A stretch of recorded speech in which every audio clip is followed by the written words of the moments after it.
I'm used to that. And so many years ago, I was off the road and hating it. And I get a call from a buddy of mine over at Warner Brothers, a guy named Troy. And Troy said, hey, I got a part for you maybe in a film I'm doing. You want to come over and talk about it? I pull over and I go to Warner Brothers. And so I sit down with Troy. I go, what do you got? He goes, don't laugh. It's his film. It's not great, but I'm doing it. It's a family. The dad, he's not so great, played by Michael Keaton, and he dies. And he dies without really connecting with his son. I'm like, how sad. He's no. It gets better. He's reincarnated as a snowman. Yeah. A snowman built by the Jim Henson Muppet people. It has all these like servo motors in the head, and it looks really cool. It's like half the budget of the film is this stupid rubber robot, but it looks awesome. The son reconnects with the reincarnated dad who speaks through the snowman, and they have a son-dad relationship. Then the weather warms up, and snowman no. And that's the end of the film. I went, what am I doing here? He said, the kid is part of a hockey team. The hockey team has a psychotic hockey coach.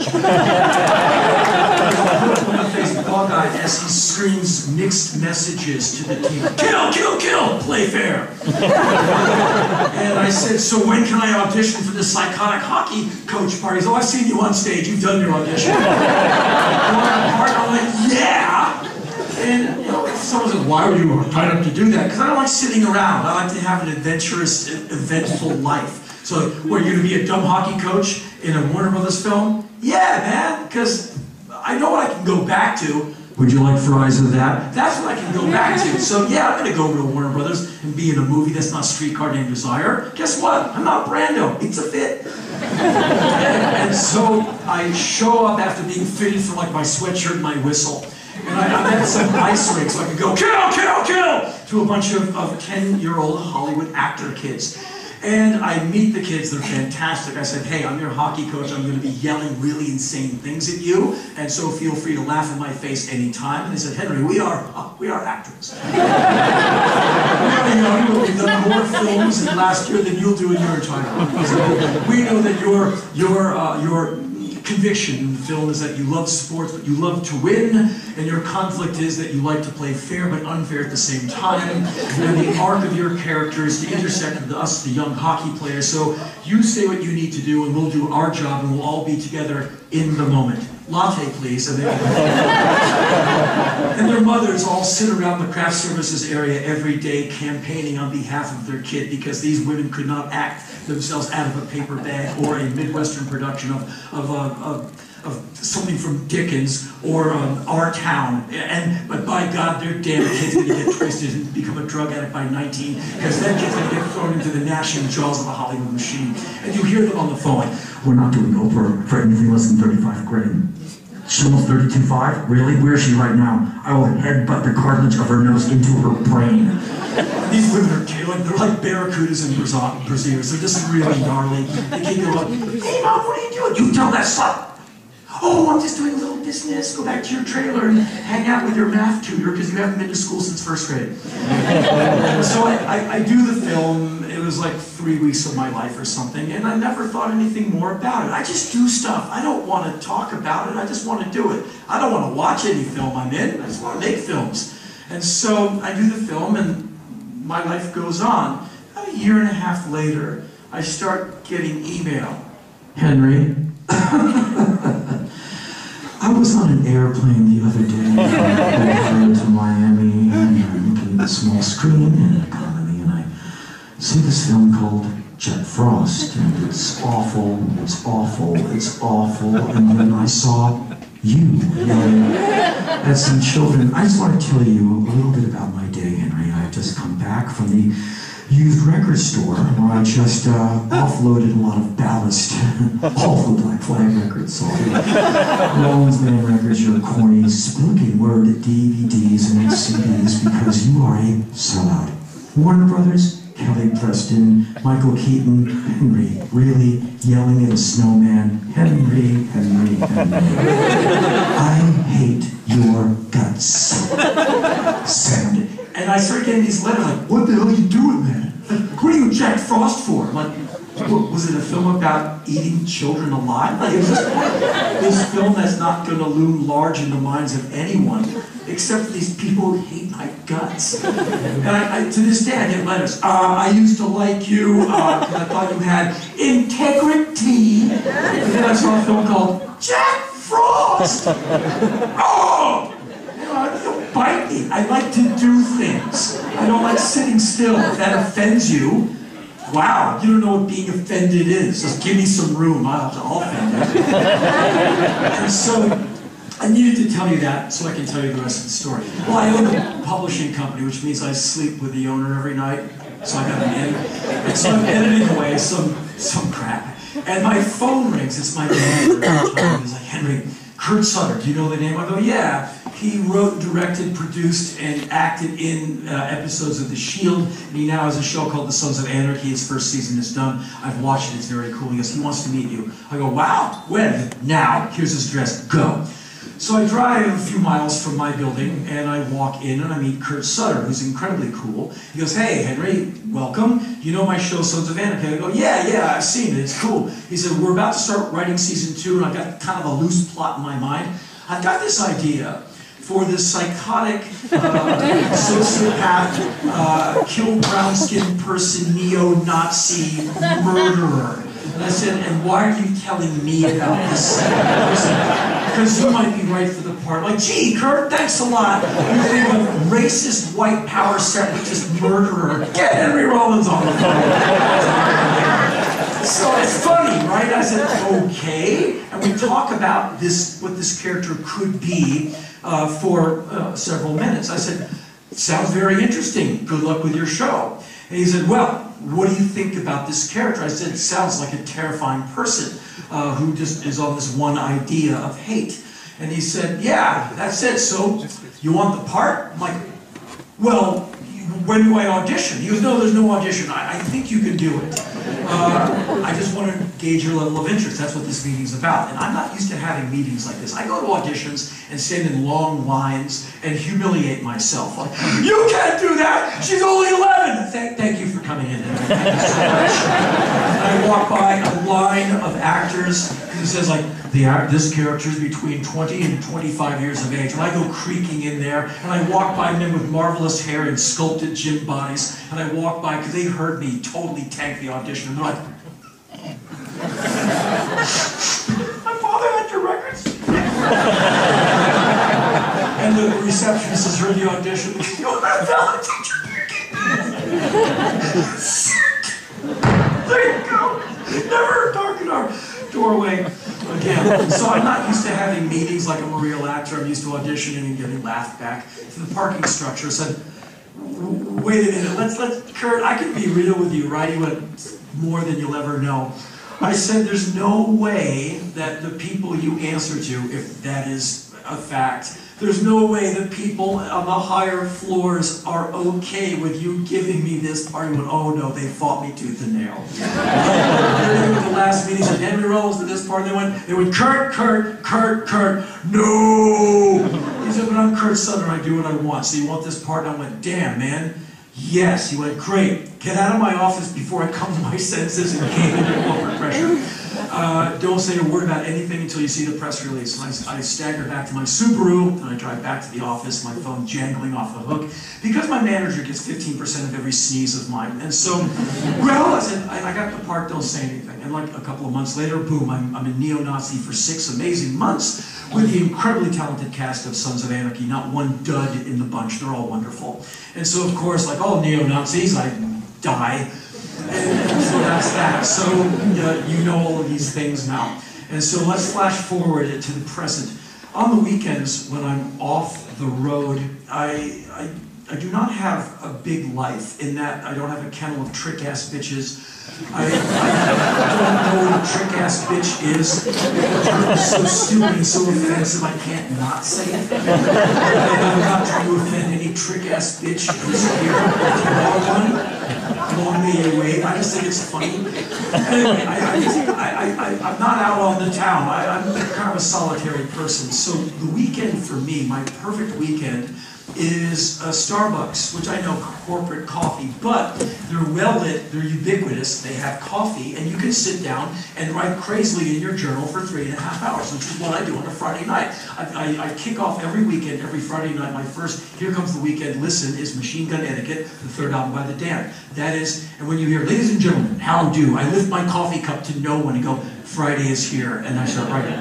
And that's my weekend. Saturday night, I'll be back at a different Starbucks, and I don't want anyone to think I go into one all the time like I'm one of those people, and actually I am. And so I go to different ones in Southern California. So they go, oh, he randomly came in. He randomly comes in this one every Thursday. And I'm at a Starbucks in a place called Toluca Lake, which is near Warner Brothers and Disney. It's near Burbank, California. It's a very nice one. And I'm sitting in there writing away, and next to the Toluca Lake Starbucks is Bob's Big Boy, a very famous hamburger joint, which is it's famous all over the world because movie stars eat there and bands eat there. And in the back of Bob's Big Boy, it's just a hamburger joint, and the back has a parking lot that is strangely larger than it needs to be. It's like 4 times more than it needs. It's just a wild piece of real estate that'll probably be a condominium anytime soon. In the fairer months, on the weekends, motorcycle and car enthusiasts park their custom vehicles there so everyone else can admire them. Hundreds of people from around the world, travel to Toluca Lake to dig vintage Thunderbirds, Woodies, because California weather is very preservative for wood and metal because there's no ice and snow and salt. And so the vehicles are beautiful. And men and women are digging it, very peaceful, very calm, and lots of cameras, and the vehicles are gorgeous. And people use the Starbucks for the facilities and for the coffee.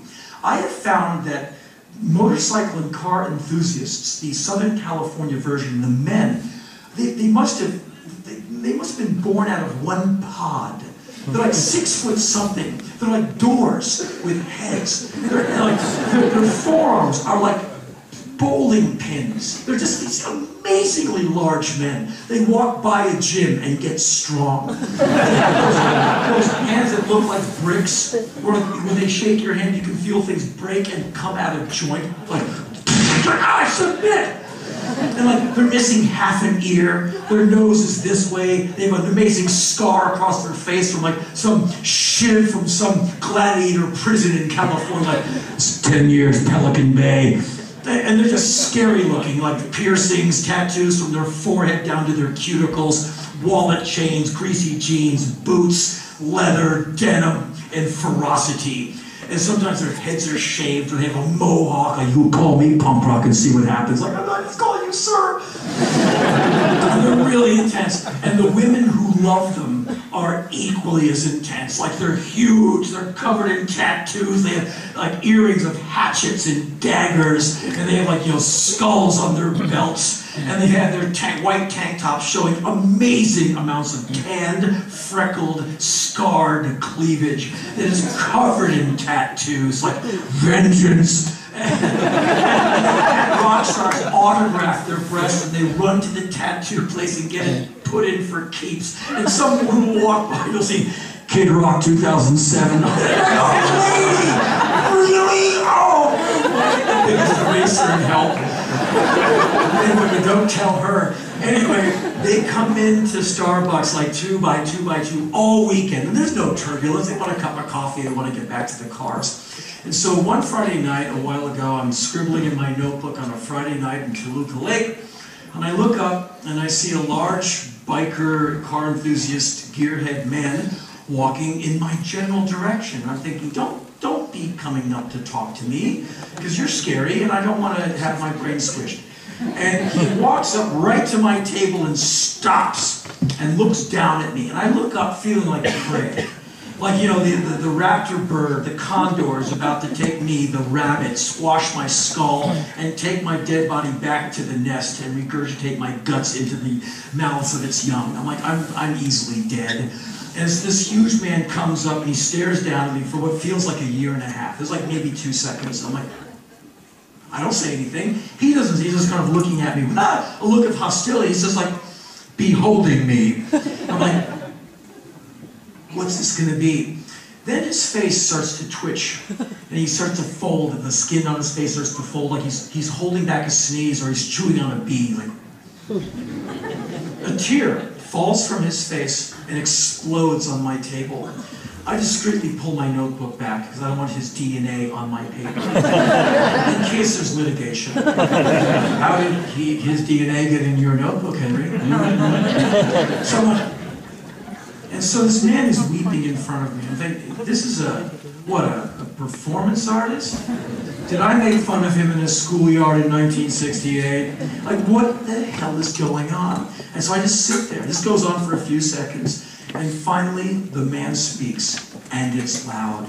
My wife died! I'm like, I'm sorry, and I am. Because obviously he feels bad about it, and he must have loved her. And all I can say is, I'm sorry. Married! 34 years, no kids! And I'm thinking, wow, there's no kids, there's no, son or daughter that he can commiserate with. His grief is solitary. He loves his wife, she's gone, he's crying to me about it. I don't know why, but I feel bad, because some of you have lost someone close to you. It never gets better, does it? 10 years goes by and you think, oh, I'm getting better. No, you're not. Mourning, it sucks. Losing someone sucks. You live your whole life going, my every day is painful when I think of this person, because without them, life just is not great. And he's doing that, and I know that feeling. I have a version of it for myself. So I'm feeling for this guy who's brave enough to walk up and cry in front of me. That takes some backbone. So I'm duly impressed. And so I'm sorry. Every Christmas, it's like I'm not even there. He has a monologue. Every Christmas, my wife and I, we watch the same movie. It was our movie. I just want to thank you for being a Jack Frost.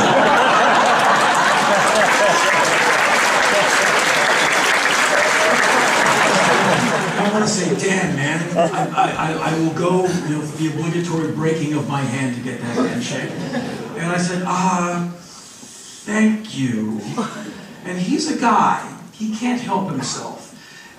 You know how men are. Even being wheeled to lethal injection, they will ask one final Star Trek trivia question. We're about to kill you. What do you think Kirk was thinking that day? Anyway, through his grief and his tears, remember that scene when you're in your Jeep and you go around the corner in the snow and the snowman is standing in the middle of the road and they go, hey, what are you doing? And you go, whoa! And you go in reverse around the corner and all the snow goes everywhere. That was so funny. And the nerd in me wants to go, oh! If we were crows, we could fly right over there because we shot that scene like half a mile from here on the Warner's lot in June of like 1847. And the Warner Brothers snow truck came in and said, this better be good because this costs like $4,000 to make this hot square look like a winter wonderland. Here it goes. Here's the miracle. And all this snow came out. And the director goes like, everyone go to your places, we're going to lose this scene in 3 minutes, it's going to cost 1/3 of the budget. Henry, can you drive a stick shift? Pretty good, good. Get in my Jeep, you're going to drive up to the snowman puppet thing and go, whoa, and then go in reverse through slushy ice around a corner and not roll the Jeep. Can you do it? I said, hell no. He said, good, get in. And I did it. He goes, go, do it again, we'll lose the snow. I did it again without rolling the Jeep twice somehow. Did it. And he liked that scene. And I wanted to go, oh, but it's just not the right time. And so I said, sir, I'm very sorry for your loss. And I'm very happy the film brings you some joy. She's gone, but I still watch it. Wow. And so then his equally terrifying friend notices that he's not standing next to him as they're waiting for their drinks. And he sees him weeping over me.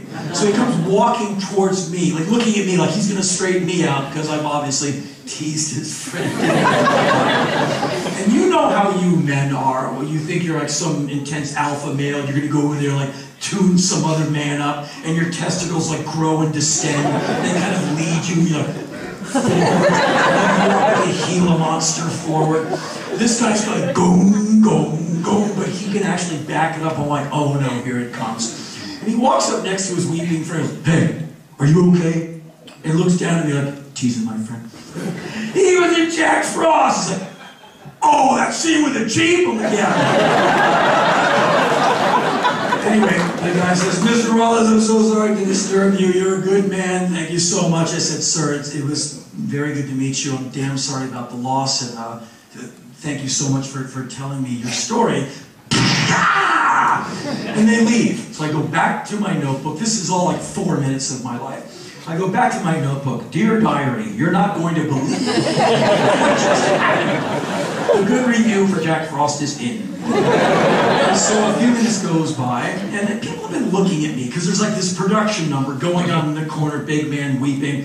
And they're like, what's that gray-haired man got going over there? And so a few minutes later, 2 adult women are walking towards me. I look up and see them, and I assume, and I assumed correctly, that they're going to sit at the table next to mine and have coffee talk. And so the leading woman walks behind the table and sits down basically to my left, your right. And the woman, the second woman, is going to be sitting down facing me diagonally. The woman facing me, she puts her drink down. She's about to take her chair. And she looks at me and squints and goes like this. And that means I've been recognized. And this happens to me at airports. People will stop, squint, and then they pan down. Because I was a little or a lot shorter than they thought I would be. And you see them.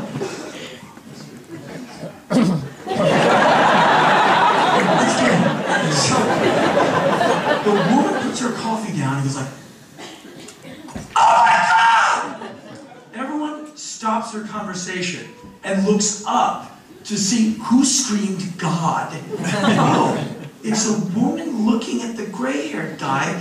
He makes big men weep. Middle-aged women screech for God. And then she says, I love you! And I told you before, I don't understand love, and I think that's a fair thing to say, and maybe other people here tonight might have the same idea, and that is such a complex human emotion. It might be the most complex that a human gets, is how they express love. And I don't think I understand it. I've told a few people that I've loved them in my life. I always feel really odd and awkward and self-conscious, and I never know, I don't think I'm lying, but I don't think I really know what I'm talking about.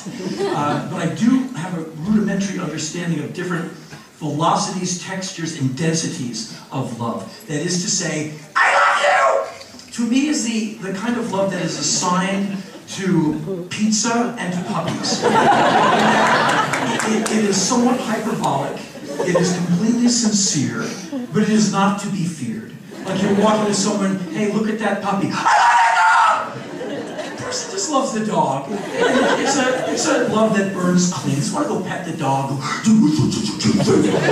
the dog, like, okay, you're spitting on me a lot. It's intense. Or, hey, you want to get some pizza? I love pizza!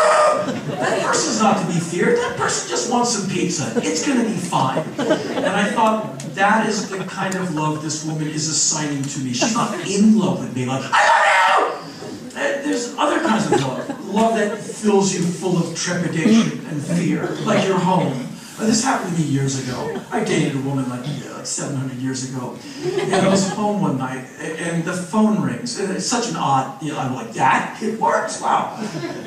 This is Henry. Hello, Henry. You and I dated about 12 years ago. I'm in your driveway. I love you. We need to talk. I live on Mars. Like, there's nobody here. And so there's different kinds of love. So I assume that the love that she's throwing at me is, pizza, puppies, it's okay. And so I went, oh, well, thank you. That's a nice thing to say, way better than, I hate you! Because there's no puppy pizza hate. And so her friend goes, who is he? She goes, you don't know. He is the greatest neo-Nazi! And It doesn't matter where you are. You're here, neo-Nazi, in a public setting, being yelled. Put your coffee down, shush your conversation, and look over and see what's going on. So people are craning to get a look at the really good neo-Nazi. It's the same guy who made the big guy cry. They're like, what the hell is this guy doing over there? And so obviously she digs me from Sons of Anarchy. And I took it as a compliment because I realized I would have been a bit put out if she said, you're a pretty good neo-Nazi. No, he was a mediocre neo-Nazi. Not the best I've ever seen, but yeah, he kind of hung in there. But I was the greatest neo-Nazi she'd ever seen. I was like, well, that's odd, but I'll take it. And so the woman goes, oh, and the woman looks at me like, can we do a photo? Can we do a photo? I'm like, yeah, I'm not going to shut this woman down. Like, yeah, you got it. So I come out from behind the table, and I good-naturedly put my arm around her as she hands her cell phone to her friend. Then it goes a little south of good, in that her friend doesn't know how to operate her cell phone. Two different models, and she's, fooling around with a cell phone. And I have my arm on this woman's shoulder. She has her arm around me, and she's checking me out for like a body fat index. And I'm like, oh, okay, that's intense. But the truth of my life is I don't get a lot of action. I don't get any action, actually. After the first 11 seconds of whoa, it was like, whoa, whoa. Whoa. Yeah. And so the woman is like, hold on, is this working? I think I'm calling someone. Hold on. It's ringing. It says, Mom, is this you? Hold on. Yeah, hey. Yeah, it's Barbara. Yeah, I got Sally's phone. Yeah, we're at the Two Lake Starbucks. Yeah, she's with a neo-Nazi.